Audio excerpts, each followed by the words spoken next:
से पहले उत्तराखंड बीजेपी में फील गुड की स्ट्रेटजी पर काम किया जा रहा है।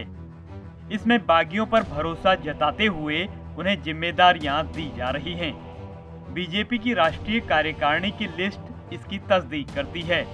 इस लिस्ट में साल 2016 में कांग्रेस से बगावत कर बीजेपी में शामिल हुए सतपाल महाराज और विजय बहुगुणा का नाम शामिल किया गया है। राज्य बीजेपी मंत्रिमंडल में भी आधे से ज्यादा बागियों पर भी विशेष कृपा रखी गई है। आइए पहले एक नजर डालते हैं कि कैसे बीजेपी ने बागी नेताओं को फील गुड करवाया है। बीजेपी ने राष्ट्रीय कार्यकारिणी में विजय बहुगुणा और सतपाल महाराज को जगह दी है। राज्य में भी दोनों गुटों को तवज्जो दी गई है। कैबिनेट में विजय बहुगुणा के खेमे से सुबोध उनियाल मंत्री बने तो सतपाल महाराज और हरक सिंह रावत समेत कुल 5 बागियों को मंत्री बनाया गया। यही नहीं, जब भी कभी नाराजगी की बात आई तो केंद्रीय नेताओं ने खुद बागियों से बात की। तब अमित शाह और राष्ट्रीय अध्यक्ष जेपी नड्डा ने मोर्चा संभाला। बीजेपी में स्पेशल ट्रीटमेंट और फील गुड पॉलिटिक्स पर दोनों ही दलों की अपनी अपनी अलग राय है। जहां बीजेपी इसे पार्टी की रीति नीति मानती है, वहीं कांग्रेस इसे दूसरे दलों में सेंधमारी का तरीका बता रही है।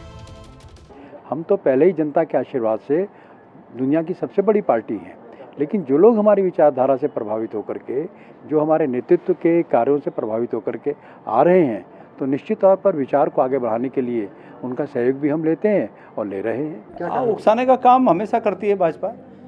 दूसरे दलों को ये तोड़ने की एक टैक्टिस हो सकती है, दूसरे दलों के लोगों को उकसाने की एक टैक्टिस हो सकती है, लेकिन जो आप कह रहे हैं कि उनको ज़्यादा तवज्जो दी जा रही है, ऐसा नहीं है। वो कोशिश भले कर रहे होंगे, दिखाने की कोशिश कर रहे होंगे, लेकिन यथार्थ में आपने देखा 4.5 साल जिस प्रकार से यहाँ से गए लोगों की हालात सरकार में थी, वो किसी से छुपी हुई नहीं है।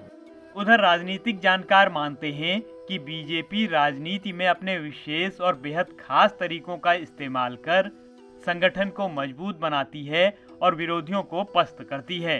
इस कारण आज बीजेपी मजबूत दिखाई देती है। देखिए, भाजपा ने जो दल बदलू आए उनका वेलकम इसलिए किया था कि सत्ता का मार्ग सहज और सुगम हो सके।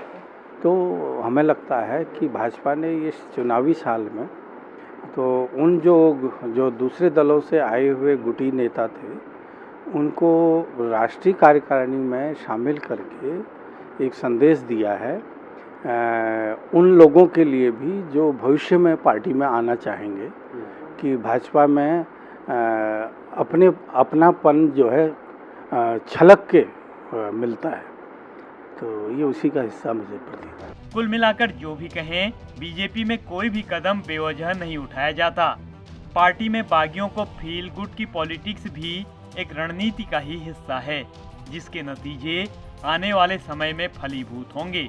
ईटीवी भारत के लिए देहरादून से नवीन उनियाल की रिपोर्ट।